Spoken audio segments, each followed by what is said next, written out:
How y'all doing? I know. My hair is amazing right now, right? Yeah, it's I'm actually sitting outside the laundromat at this moment, and I gotta say, as far as my hair goes, I just don't care. You know why I don't care? Because I'm happy and I feel blessed, and that's a good thing. I hope that all y'all are happy out there and blessed out there, and that you guys are having a good weekend. Now, as far as a really cool video this weekend, I have to tell you this experience. So yesterday, my friend Alex and we've been planning this for a couple days now. Now, the property sits about 25 minutes west, right down I-90 from Snoqualmie Pass. And Snoqualmie Pass, I mean, the weather it's been warming up a little bit. It'll get to like 38, such and such at nighttime. And during the daytime, we've had some pretty nice days now. We're getting a lot of rain. We're back to rain, which is very typical for this time of the year in Washington. But we had this plan that we were going to go up to Snoqualmie Pass and do a hike. It's a 3-mile hike in and to a place called Snow Lake. Now, I just recently picked up a fly fishing rod for the first time. I've never done that before. I don't know anything about fly fishing. So I've been spending a lot of time on YouTube looking up fly fishing and how to cast, and sitting out in the driveway, trying to figure out how to cast. And man, it's a lot more difficult than I really expected it to be, but it's a lot of fun. And I figured, one of the things that I'd really, really like to do is, because we live in such a beautiful area in the foothills of the Cascade Mountains of Washington State, if you look on Google Maps or go overhead Google or Google Earth, whatever, basically there is an infinite amount of little lakes up there. They're alpine lakes. Now, each one of these alpine lakes has a cool name. This lake that we were going to hike to, or we did hike to, is called Snow Lake. And if you guys want to look that up, I'm going to put a link in the description and check it out, man. It's just beautiful. And then there's another lake that is just north of that, probably another 2 miles past that. It's called Gem Lake. Well, these lakes, as far as Washington State is concerned, are not under their guidelines for fishing, but you can fish there.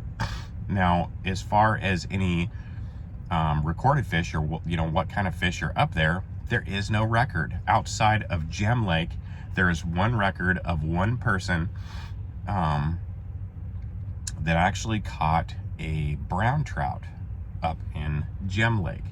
Now, I find this really, really ironic, more so because in all of existence, you're telling me that no one's ever hiked to Snow Lake and gone fishing. That lake it's beautiful. It's a beautiful alpine lake. Gem Lake is literally like a quarter of the size of Snow Lake. So, I just don't see that possible. I think that a lot of people have probably hiked in there.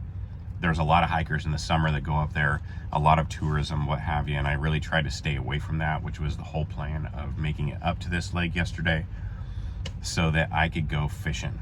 Well, Alex and I got up to the trailhead at probably around 7 o'clock yesterday morning, and I knew there was going to be snow up there. I didn't know how much snow there was going to be. We had a bunch of our gear, had the fishing rods, had my backpack, all that. And I still have, there's my backpack, fishing backpack, and fishing rods. Got my fly pole. I was really excited to use that. And we hiked and hiked and hiked, and the snow progressively got deeper and deeper, as you could assume. But it got to the point where we ended up losing the path up there. And so the trail goes, you'll see if you look in the description, the link to the trailhead, you'll see that the path is, for the most part, pretty straight. And then it gets to the point where there's a cutback, and it zigzags back and forth up the top of this mountain. And it's really not that much of an elevation change from the parking lot or the trailhead to the top of the mountain. I believe it's maybe 16 or 1800 feet. But wow, that last little part, as soon as we started doing the cutback thing back and forth, no trail. We had an idea of where the trail was, and for the most part you could see the snow had melted to the point where you could see different logs where we could find the trail, but for the most part, instead of zigzagging, we went straight up because we couldn't find certain spots, which made it really difficult. It's very, very steep.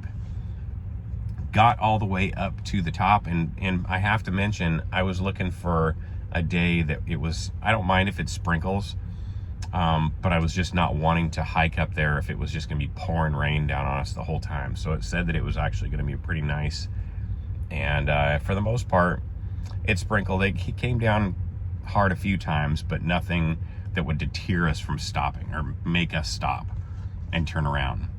But the closer that we got to the top, or the peak of that ridge, it started like snowing. And then when we finally got to the top, it was coming down, like coming down. I didn't get a whole lot of pictures because everything, I mean, we're stuck up in a cloud. You couldn't really see anything. And come up over the top, and the snow just got deep. So the other side of the mountain, the east side of the mountain, was I don't know how much snow is actually up there, but I do know I took a picture of a sign that is typically eye level, and it's on a tree, and that sign is like probably 3 or 4 feet below where the snowpack was. So I know that snow was deep, but the fresh powder was probably around 3 feet. And I look out, because I've seen lots of pictures of Snow Lake, I look out over the horizon all the way down to where we're supposed to go, because then you have to drop down probably, 400 feet, 300, 400 feet. And I can just barely make out solid white. Now you can see rocky outcrops around the sides, and you can see trees, but that's not a good sign. A giant amount of solid white. That lake was completely frozen over still. So we hiked what is normally a 1.5-hour hike during the summertime, turned into about a 3.5 hour hike all the way up there. And then we weren't even able to go fishing. But it's okay. I am so sore today. Like, my traps are beyond sore just from using ski poles, from hiking and climbing up that mountain. But we had a good time, and I have to say, we spent time out in God's country, and that means more to me than anything. I mean, yeah, of course, I'd love to have gone fishing. I really would have, and I will. But being able to spend time out in the mountains like that, and with a good friend, and just the silence and all you can hear. I mean, there's beautiful waterfalls that you have to hike through, and the river is down at the bottom, and it just, I feel so blessed to be in a situation in my life, or to live in a beautiful place that we have the opportunity. We can go see that at any time. There are so many unfortunate, or so many people in the world that don't have that opportunity, and to those people I want to send blessings.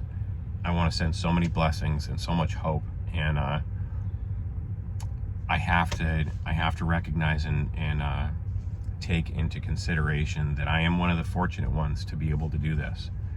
And there's a lot of times where I believe in our life that we take things for granted, just the beauty of everything that's around us, and we get so wrapped up in just our own personal weirdness, or bills and permits and responsibilities and frustrations, and in turn that not only affects our emotional and mental, but it also affects our physical as well.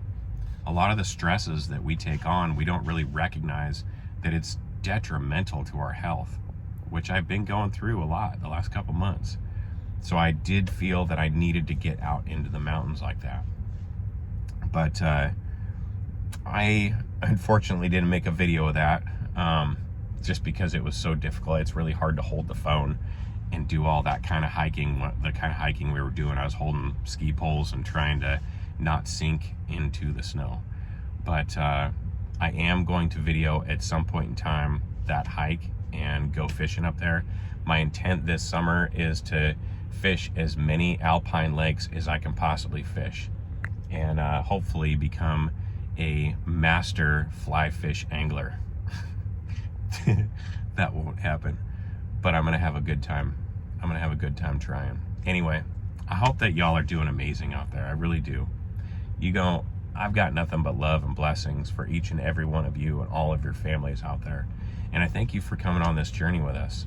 And I'm gonna go check my laundry. And until next time, I'm Dusty. This is Fox Holler Homestead. We'll see you soon. Be safe out there. Bye-bye.